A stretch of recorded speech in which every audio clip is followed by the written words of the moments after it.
encompasses me telling my story, and through my poetry, through my plays, that's how I get things out. That's what I tell young people: get a journal and write it out. And so this piece is called Who I Am. Well, I describe myself as a British-born Trini with Scotian overtones, belonging to no one and yet belonging to everyone. Influenced by my mentors since I was young, and now that I'm a mentor myself, I'm still influenced by them because they are a part of my spirit, a part of my being. See, it's music and history and experiences that shape me. My brother David Woods had me read him big words from a big book when I was a little girl, and that shaped me. And my imagination helped me to escape a childhood full of pain and beauty, while the dichotomy of being West Indian at home and learning to be Scotian when I left my home made me search for who I was inside stories. And through stories and books and learning my history, that's how I became just who I am. See? I roam the streets with Sojourner Truth. I fight for equality like Rocky Jones. I revel in the her story of Chloe Cooley, and I poeticize words like Maxine Tynes mixed with a side order of hey, I'm still rising like Maya Angelou.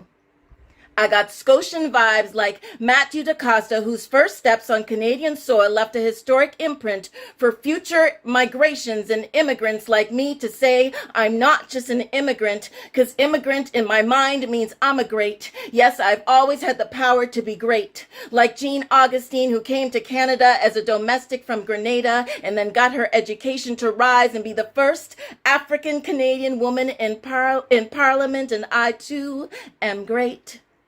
Graduating from the transition year program to graduating from Dalhousie University to spending a year at Freedom Theater in Philadelphia to mentoring and teaching and writing, I too am great. And so I prescribe to Malcolm X while I jam to Duke Ellington and to the a cappella tones of For the Moment. It's amazing, Lord, how salvation always comes too late for most, but too soon for some. My activism was ignited by experiencing racism at the tender age of 5 when I watched white kids try to beat my big sister, and then on another day when a boy chased me down a deserted street with a chain and told me I was going to be his slave. Who am I? I am the summation of those experiences that made me read countless books with my library card, like Ramona the Pest and Are You There, God? It's Me, Margaret, and be the funny kid who started fighting as a way of surviving because what I was dealing with in society was way too much for a young mind to comprehend. I had to find ways to breathe. I needed an escape. I needed to breathe. And Are You There, God? It's me, Amani. So see, I learned to breathe like Marcus Garvey, and I want to create and preserve stories of mass and carnival like Tony Hall. I'm enthralled by the stories of Muhammad Ali while I pontificate like Josiah Henson and groove like the rhapsode styles of Brother Resistance. Rest in peace, my big brother Resistance. And yet, I can spit rhymes like Megan Thee Stallion, and admittedly, I cannot twerk like Lizzo, but secretly, when no one was watching, I tried. While vibing to Lauryn Hill, I revel in rapper's delight. I said a hip hop, the hibbit to the hibbit, a hip hip, a hop, you don't stop. Rockin' to the bang bang boogie, said up jumps the boogie to the rhythm of the boogity bee.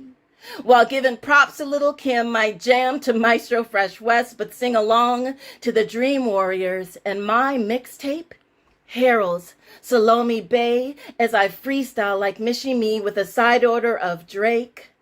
God's plan. I hold back, sometimes I won't. Yeah. I feel good, sometimes I don't. Hey, don't. See, I know that they don't always see us. And yet through pop culture, they want to be us, and I love me some sister soldier, but I handle racism like Michelle Obama. When they go low, I go high, high, high. See, I already told you, this is who I am.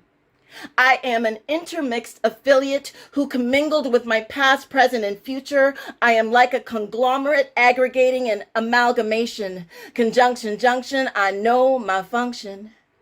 See, my engagement is embedded in my identity. There's a shift in the movement that's starker than atmospheric vapor, and that's just reality. See, I'm like an Insta story that survived longer than 24 hours. I post on social media, but I live in the real world, and that's my real superpower. Who am I?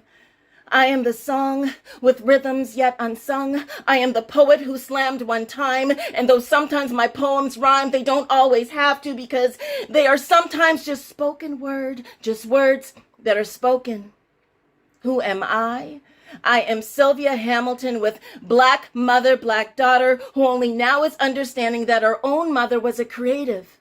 That perhaps all those songs she sang around the house meant that she was expressing her art, her inner soul, and that maybe singing out was her way of crying out. I am living a part in Trey Anthony's How Black Mothers Say I Love You. I am Jackie Richardson, powerhouse on stage, but so down to earth that I call her Mama Jackie. I am my godmother, mom number 2, who raised me and still raises me each and every day. I am a product of my ancestors, a story still unfolding, a sonnet with no rhyme, a queen yet to find her king, a leader and an activist, a writer who didn't study English, a playwright who is still discovering why Black women whisper. I am beauty, I am pain, I am enslavement, I am the blues, I am soul, I am old school, I am just who I am. I am a British-born Trini with Scotian overtones, belonging to no one yet belonging to everyone. And each story and poem that I write is just another piece of who I am. Thank you.